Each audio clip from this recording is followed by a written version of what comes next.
Bonjour tout le monde, ici Anthony de chez Alias Entrepreneur pour Découverte pour Entrepreneurs. Aujourd'hui, on va parler des piliers de l'entreprise avec Amélie Riendreau de MQ Consultation. Les trois piliers qu'on va parler, c'est le modèle d'affaires, les systèmes et par la suite la vision de l'entrepreneur. Mais avant de commencer, j'aimerais ça qu'on remercie les partenaires. C'est grâce à eux qu'on rend le tout gratuit semaine après semaine chez Alias Entrepreneur, c'est-à-dire la Banque nationale qui nous suit depuis le tout début d'Alias Entrepreneur, le CETEC, le Centre de transfert des entreprises du Québec, le réseau Mentorat, un réseau de mentors partout au Québec et bien sûr le MEI, le ministère de l'Économie et de l'Innovation.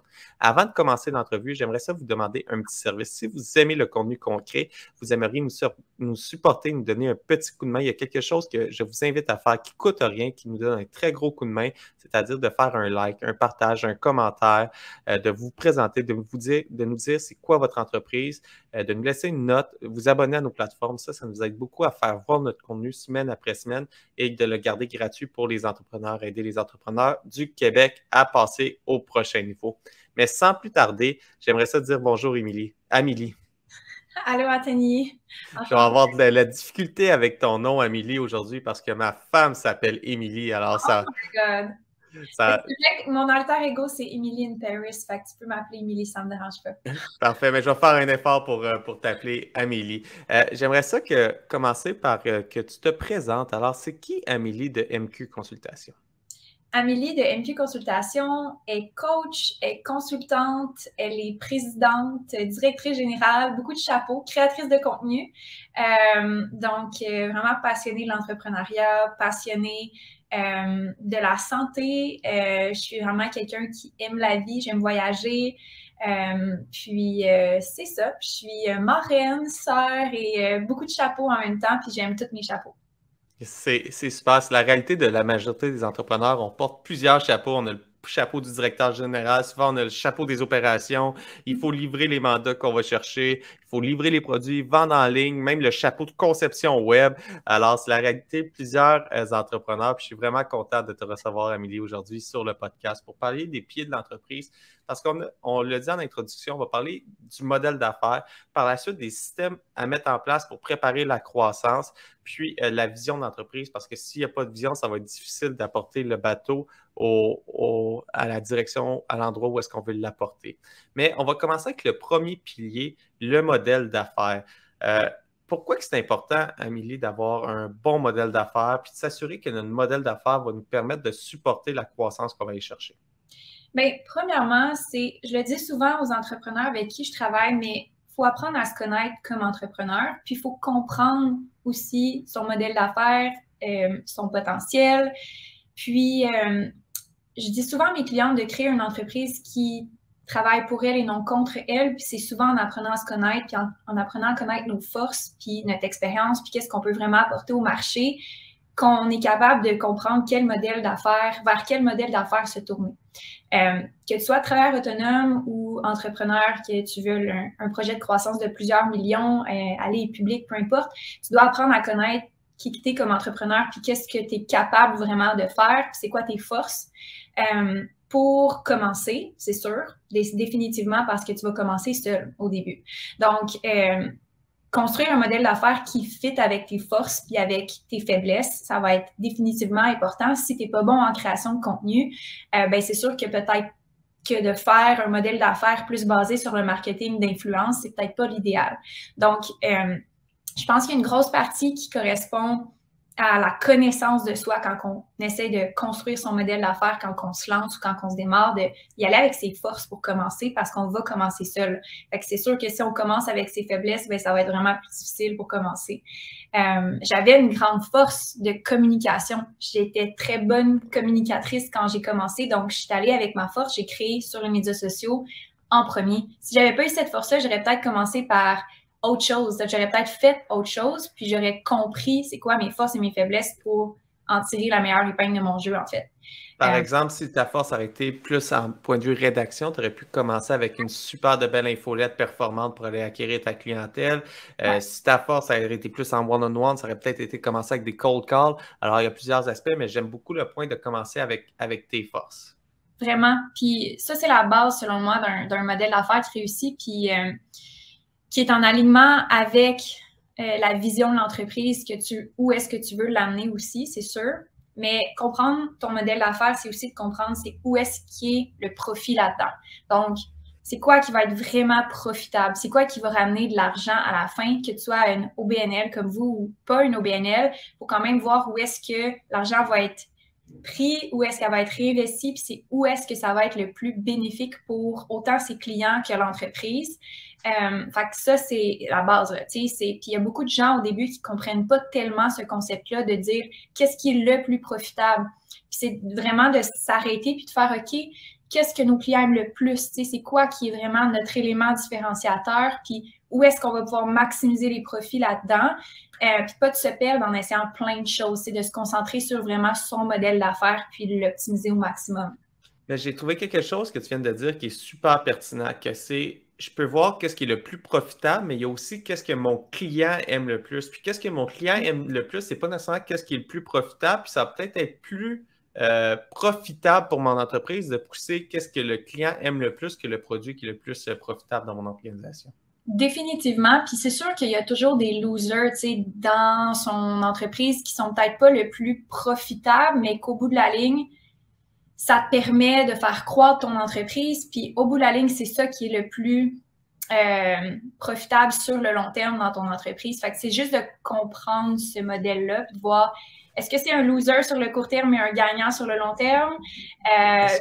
J'ai un bel exemple pour aller avec ce que tu mentionnes. Là, sur TikTok, dernièrement, pour ceux qui ne nous suivent pas sur TikTok, je vous invite à nous suivre. Là, on essaie d'être très présent sur la plateforme. On lance des vidéos à tous les jours. Mais je suis quelqu'un, je ne me rappelle plus c'est qui, là, mais il y avait une vidéo du poulet de Costco. Le poulet de Costco, il est vendu au cost. Ils ne font pas de profit avec le poulet. OK?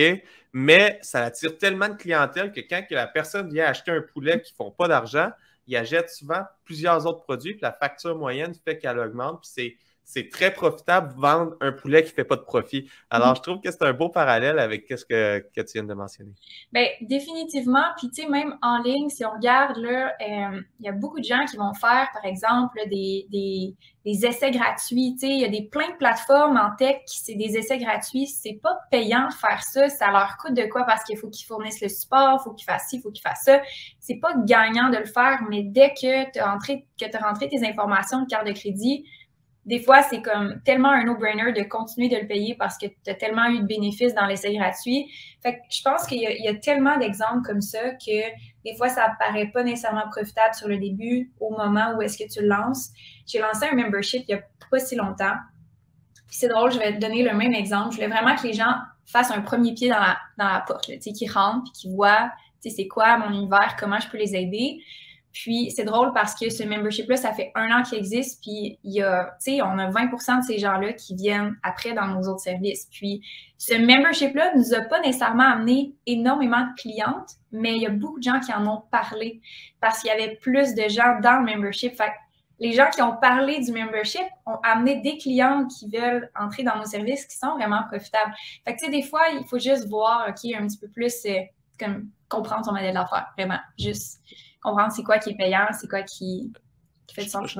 Je trouve que c'est un bon point. Puis quand on parle de Loss Leader, de produits d'essai gratuits, c'est de le voir aussi en Customer Acquisition Cost, en coût d'acquisition d'un client. Alors, donner un essai gratuit, si ça me baisse mon coût d'acquisition d'un client de 10 fois, ben, ça va peut-être être plus rentable de donner l'essai gratuit que vendre un essai à 100 ou à 30 puis là, ça monte mon coût d'acquisition d'un client qui devient encore moins rentable parce que ça me coûtait 50 acquérir un client qui va m'en rapporter 30 versus peut-être 10 pour un client qui va m'en rapporter 0. Mais la différence entre les deux, le delta de 40 à 30 ou de 10 à 0 reste de 10. Alors, c'est quoi qui m'apporte le plus de clients pour mon entreprise? Je trouve que c'est un super de bon point. Puis, j'aimerais ça amener, on va rester un petit peu encore dans le modèle d'affaires parce que on a parlé, si je me lance en affaires, je regarde mon modèle d'affaires, mais si je suis déjà en affaires, c'est quoi que je devrais regarder dans mon modèle d'affaires pour voir si mon modèle d'affaires aujourd'hui représente qui je suis comme entrepreneur avec mes forces et mes faiblesses et ça serait quoi les points les plus importants à regarder selon toi si je suis déjà en affaires? Si tu es déjà en affaires, je pense que c'est plus de savoir comment que le modèle peut continuer de croître. Parce que c'est souvent ça, tu sais, tu te rends compte, tu as comme plein de bottlenecks en anglais ou tu as plein de plateaux parce que, exemple, bon, ben, tu peux pas faire plus de support client que qu'est-ce que tu es capable de supporter. Tu peux pas faire plus de X, Y, Z. Il y a un moment donné qui arrive des maximums. Tu sais, tu peux pas prendre plus que X clients, tu peux pas faire plus que X. Fait c'est juste de voir comment que le modèle peut évoluer. Est-ce que c'est avec l'acquisition d'une autre business? Est-ce que c'est avec un partenariat? Est-ce que c'est en engageant plus de staff? Est-ce que tu as besoin de plus, justement, de cash flow? Est-ce que tu as besoin de, justement, un financement externe? Donc, c'est juste de voir comment la business peut continuer de supporter plus. C'est les grosses questions à se poser, je pense, quand tu es déjà lancé puis que tu n'as comme pas une idée là, comment que ton modèle d'affaires va évoluer. Je pense qu'il y a une question de volume, donc comment tu peux supporter plus de façon générale en termes de ton horaire, est-ce qu'elle est déjà pleine ou est-ce que tu es capable de prendre plus de temps pour le marketing? Sinon, il faut que tu engages quelqu'un. Fait que là, ça, c'était un premier plateau.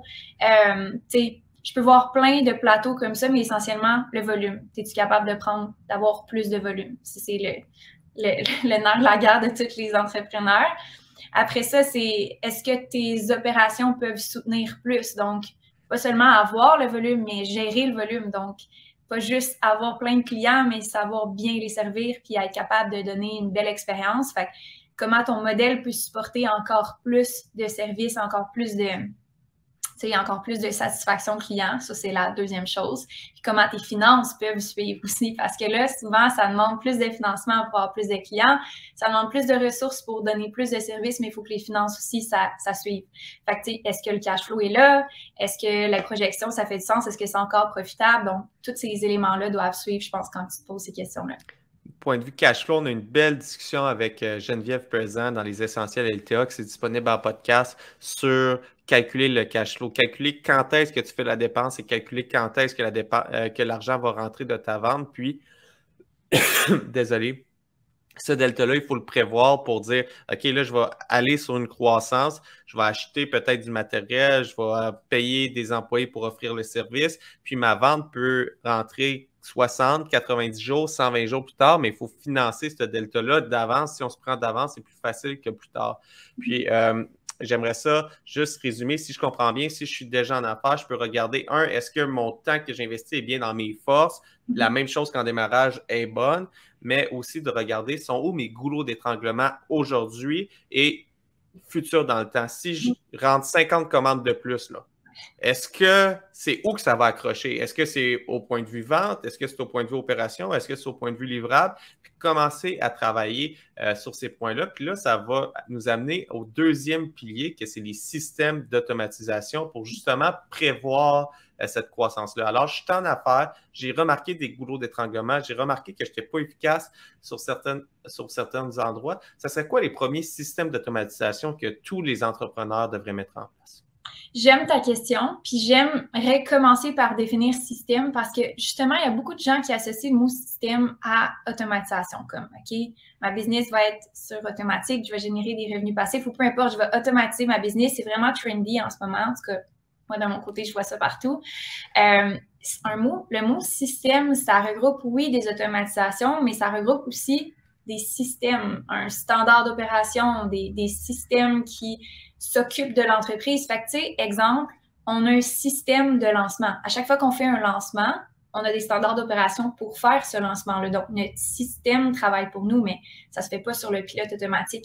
En fait, c'est de développer vraiment comme une espèce d'engrenage qui fait en sorte que les opérations sont beaucoup plus faciles, que tout le monde sait quoi faire, quand le faire, comment le faire. Puis, en fait, c'est vraiment ça un système. Ça regroupe une série d'actions ou une série d'opérations regroupées ensemble pour faciliter le processus. Fait on peut avoir différents systèmes, mais c'est pas obligé d'être automatisé, là.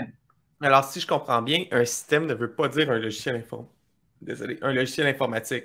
Non. Ça peut être des processus que je mets en place. Par exemple, un processus simple, je fais une vente en ligne, je vais voir la commande, j'écris un courriel pour dire que j'ai déjà reçu la commande. Par la suite, je prends son produit, je le mets dans une boîte, je tape la boîte, je sors l'étiquette de livraison, je le colle sur la boîte, je vais le porter devant la porte, le transporteur le prend, c'est parti. Et puis, je valide pour être sûr qu'il n'y ait pas de colis qui est encore dans le transporteur qui aurait dû être livré.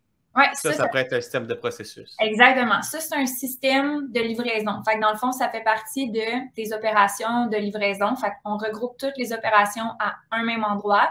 Puis on appelle ça système de livraison. Par exemple, ça peut être le système marketing, ça peut être peu importe, mais c'est un standard d'opération qui est mis dans une chaîne d'actions qui sont toutes regroupées, puis on sait exactement ce qui se passe dans la business, comment ça se passe. Mais ça, c'est possible de l'automatiser maintenant. Il y a des actions dans ce que tu as nommé qui peuvent être automatisées maintenant. Tu n'as plus besoin d'envoyer le courriel manuellement puis juste taper les lettres une après l'autre.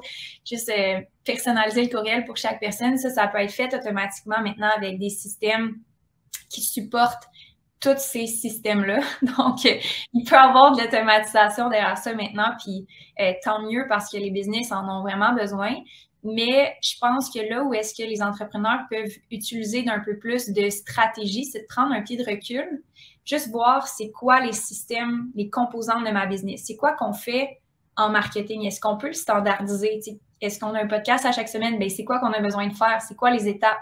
C'est quoi le processus? Bien là, ça, c'est un système pour le marketing. Chaque business a ses propres procédures, ce qui fait que la business est unique. Puis, on peut tout le temps les améliorer, ces processus-là. C'est ça le but, en fait, là. Moi, j'aime bien comparer ça parce que j'ai la même vision que toi là-dessus, Amélie. Là. J'aime bien comparer ça à dire, si demain matin, je ne suis plus dans l'organisation, est-ce qu'en donnant mes processus, mes standards de pratique, mes manières de faire un podcast, voici les étapes, que la personne serait capable de le faire, même si je ne suis pas là, bien là, j'ai réussi mon processus ultime que je peux me retirer demain matin, puis ça fonctionne bien, je peux attaquer un nouveau projet, j'ai la conscience tranquille qu'il y a un processus qui fonctionne bien. Puis j'ai parlé avec un entrepreneur qui l'a très bien fait. Là. Il y a plusieurs entrepreneurs qui mettent beaucoup ça de l'avant. Et c'est aussitôt que je fais une tâche peut-être pas la première fois, moi je ne crois pas la première fois, mais une fois que j'ai répété la tâche à quelques reprises, puis que je commence à être à l'aise avec la tâche, c'est de mettre mes standards de pratique quand que c'est moi qui l'ai fait, pour que la journée que je grossis, ben, je peux regarder puis commencer à déléguer plus facilement puis améliorer les standards de pratique de ce côté-là. Complètement. On a vraiment des réflexes, nous aussi, à l'interne, que c'est comme à chaque fois que je m'apprête à faire une chose pour comme la troisième fois ou comme à chaque fois que je sais que je vais refaire ça une autre fois, j'enregistre une vidéo Loom, puis tu sais, je montre comment je le fais, puis je mets ça dans le drive, puis on le documente, puis comme ça, quand j'arrive à l'étape où est-ce que j'en ai trop dans mon assiette, je vais juste voir c'est quoi que je peux déléguer, puis tout est prêt, là. Tu sais, je suis prête à envoyer ça à ma directrice marketing, puis comme j'ai plus besoin de m'en occuper.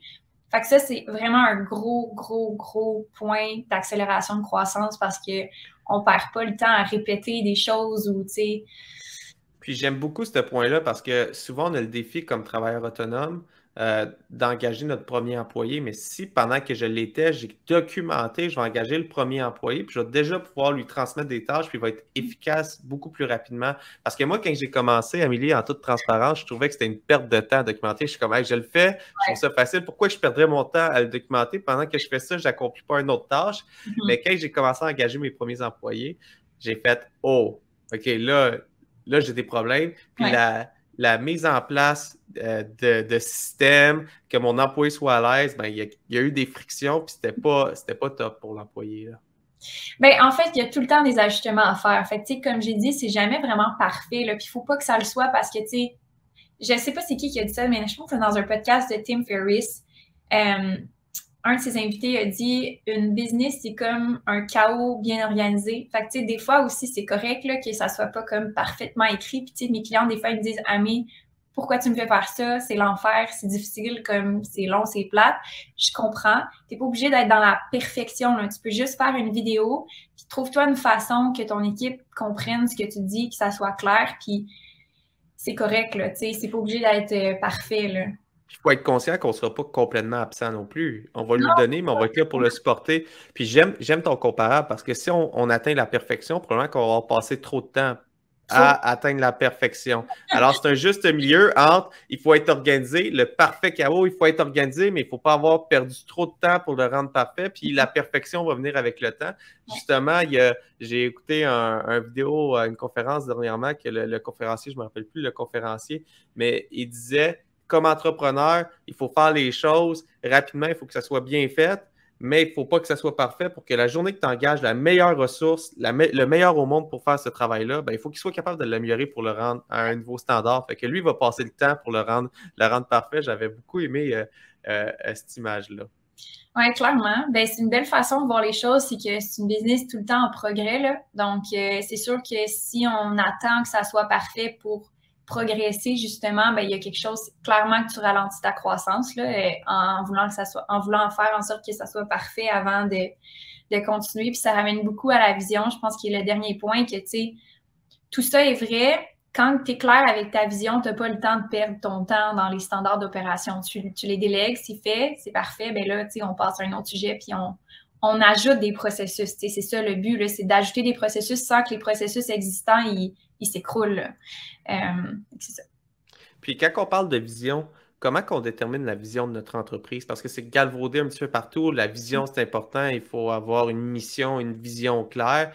Mais la vision, on l'a fait en commençant. On devrait la réviser après combien de temps?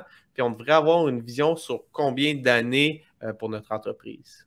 Bien, je ne sais pas, toi, c'est quoi ta définition de vision? Fait que je te laisserai peut-être me dire c'est quoi ta définition de vision dans ton cas. C'est une très bonne question. Tu me prends à chaud. J'allais te renverser la question. C'est rare que je me fais interviewer sur mon podcast. Mais pour moi, la vision que j'ai chez Alias Entrepreneur puis dans mes autres organisations, c'est où est-ce que je veux apporter mon entreprise. Alors, c'est quel objectif que je veux atteindre. Aujourd'hui, je suis à un point A. Ben, c'est où le point, je dirais pas B, le point Z à laquelle que je veux amener mon entreprise. Puis c'est ça ma vision. Tu sais, si je fais le meilleur travail que je peux faire, si toutes les couvertures économiques sont de mon côté, ben, c'est où est-ce que je peux apporter mon entreprise, c'est quoi que je veux que mon entreprise accomplisse. Chez Alias Entrepreneur, c'est simple, je veux aider tous les propriétaires de petites entreprises et les solopreneurs à être plus efficients et briser le sentiment d'isolement chez le plus de solopreneurs et de propriétaires de petites entreprises du Québec pour les apporter au prochain niveau, pour créer un territoire fertile d'entrepreneurs au Québec. Alors, c'est vraiment ça ma vision d'entreprise, c'est d'aider un maximum de ces gens-là. Alors, on a un point A, on sait qu'il y en a 800 000 au Québec. Ben, comment qu'on fait pour aider un maximum de ces 800 000-là? Ben, c'est ça ma vision à moi. Maintenant, je vais te retourner la question. Dans la définition des 3 piliers d'Amélie de MQ Consultation, c'est quoi cette vision-là? C'est où qu'on la met puis c'est où qu'on la termine?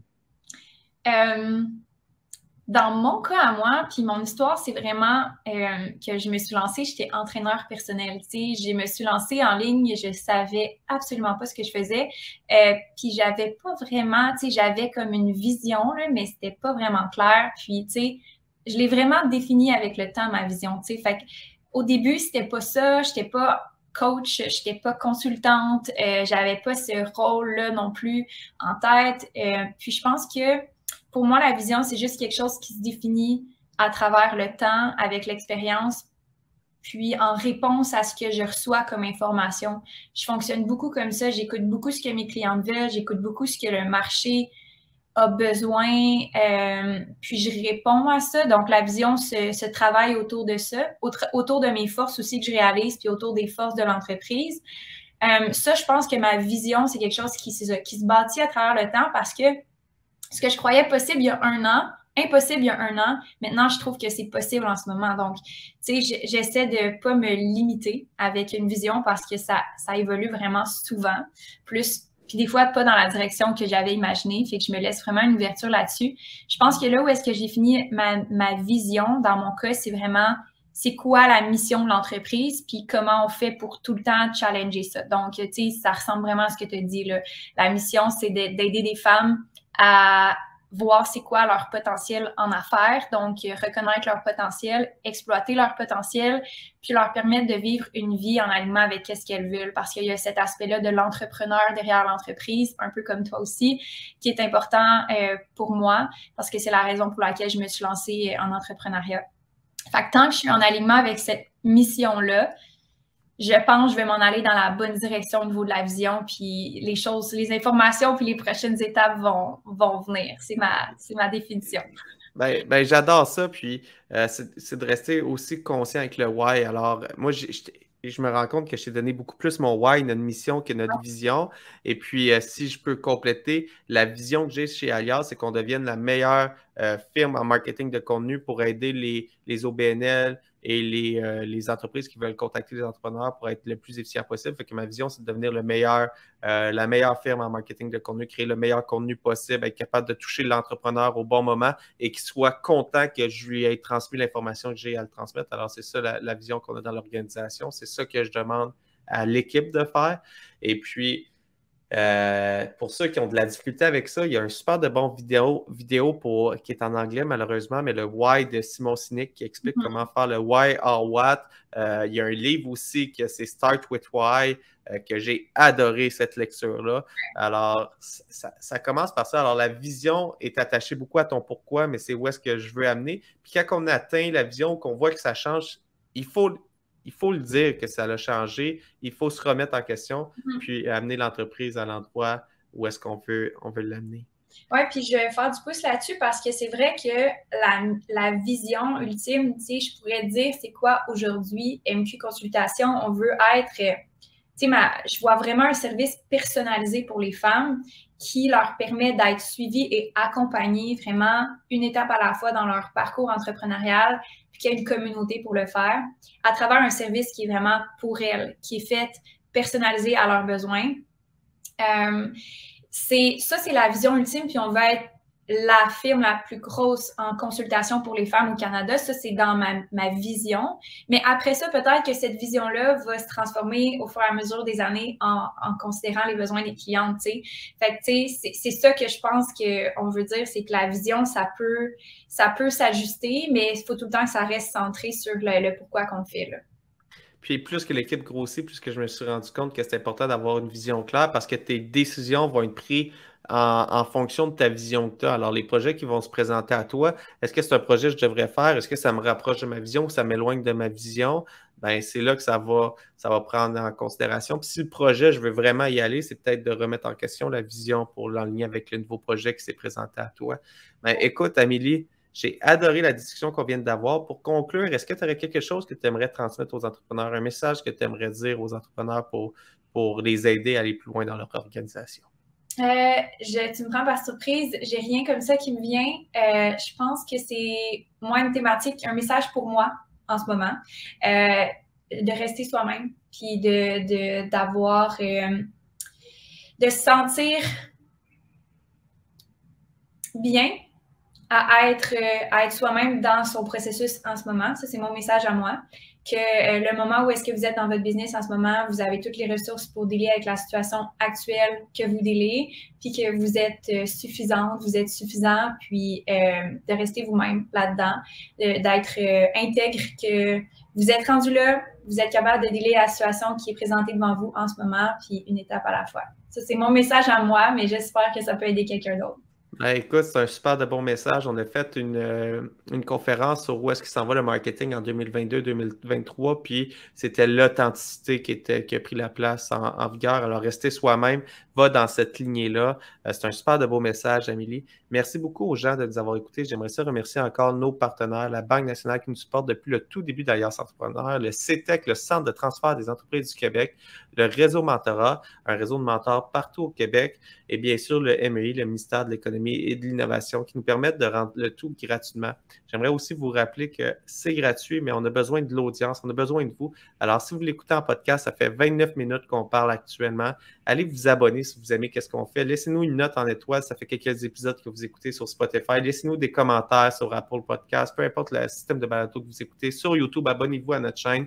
Allez vous abonner sur TikTok aussi, sur Facebook, Instagram, le groupe Facebook privé d'Alias Entrepreneurs, les entrepreneurs s'entraident. Et puis, on organise des événements. Alors, allez vous abonner à notre infolette pour rester à l'affût des événements et recevoir un truc et conseils à tous les lundis pour vous aider à propulser votre entreprise au prochain niveau. Sur ça, je vous remercie. Merci beaucoup, Amélie. J'ai adoré la discussion. Je résume en 3 points, les 3 piliers.